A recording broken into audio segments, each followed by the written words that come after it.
everyone, and welcome back to my channel. And today I'm going to be posting my first video of my new series, Library Legends. And I know I just kind of made that up on the spot, but it's my new name for the new series where I show you some of my favorite books.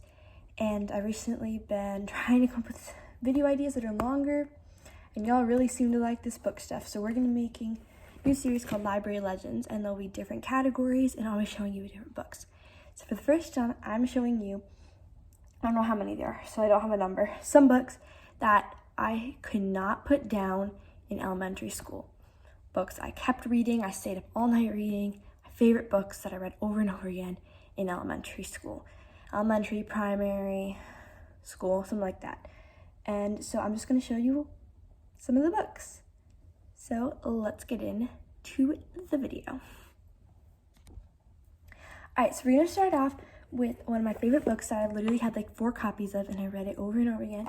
It's Stuart Little by E.B. White. If you don't know what this book is, most people do, but it's pretty much about a mouse who gets adopted by a family of people. That's how it goes. And he goes on all these adventures, and it's a really good story. It's pretty easy, I would say, about 2nd or 3rd grade level, probably 3rd grade, 3rd or 4th grade level actually. But I read this over and over again, and I know I had like 3 copies of it, and I got it from one of those little libraries in like neighborhoods you could find them, and that's where I got that book from. So the next book that we are going to do is this book. It's called The Year of Abby Krim, and I read this over and over again, and I remember I couldn't put it down. It was one of my favorite books ever, and I think it's about 4th, 5th grade level, something like that. So yeah, it's a pretty good book. It's about a girl named Abby, and she plays the violin, and she makes friends, and she moves, and she tries to figure out everything because it's supposed to be her best year ever, and ends up being quite a different experience than she thought it would be. So the next book is a little bit of an educational book along with a nice reading book. It's called Kid Athletes, and I also got this at one of those little libraries you can find in your neighborhood. It's a really fun book. I've read this at least 10 different times, and it's about 3rd grade level, I would say, and it has a bunch of different athletes, and it tells a story of how they became athletes and what they started off as. And it's actually really surprising of how these athletes all started out as, because most of them weren't even good in the beginning, and then they just put their heart into it and they got it. And I love this book. I have read it so many times, and I was planning on always giving it back to the library, but I couldn't, so I had to actually put all my copies of Stuart Little instead because I couldn't put it back. So I highly recommend this book to anybody who likes sports or just in general doesn't know what to read, because it's really interesting. And it's not like it's a boring book because the illustrations are super fun, and it has like fun coloring and stuff. It's a really good book, and I would suggest you read it. The next book, I think I read this in like 5th grade, pretty sure. It was a really good book. I don't know if I actually have read, I think this is like the 2nd book in the series, maybe? First? No. I don't know. But it's by Rush Limbaugh, which obviously he passed away, which is really sad, but still great to read his books.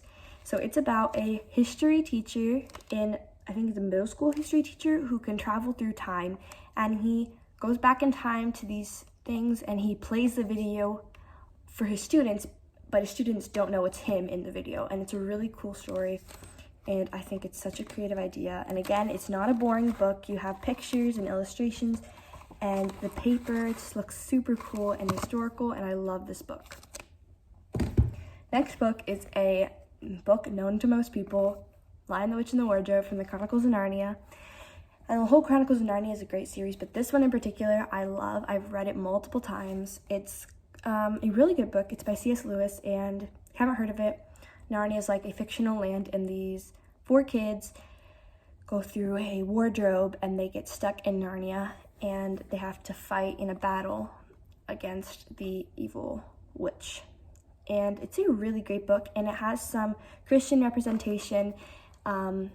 Aslan the lion, Jesus, and then the witch is Satan.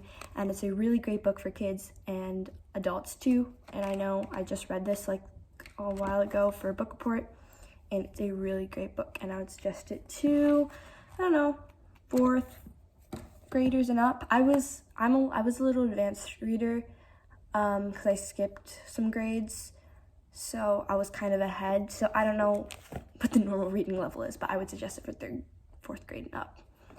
And then I think this is no, not the last book. Hold on. Maybe it is. Yes, this is the last book we have. So this is a book that I have 2 copies of. One is in a volume set and one is this one. And I have read it over and over again, and it's still to this day my favorite book of all time. Mandy and the Abandoned Mine. Mandy is a Christian series. I'm pretty sure she's a Christian, and I think she's living in, I'm not really sure what time period, but it was a while ago. It's really helpful. I don't know, but it's not modern times. It's a while ago.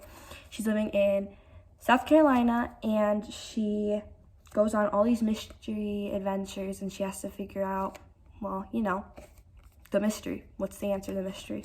And she has her Native American friends and her friend Sally and Joe, and I think it's about 4th grade and up level. That's what I read it in, and this is such a good book. There's an abandoned mine, and she has to find the secrets of the mine, and the cover also shows one of the scenes that's in the book. I would recommend it because it's such a good book, and I remember I've read it so many times over and over again. So that's it for today's video, and I hope you enjoyed my first video of the Library Legends series, and I hope you'll come back for the next one. See you later. Bye!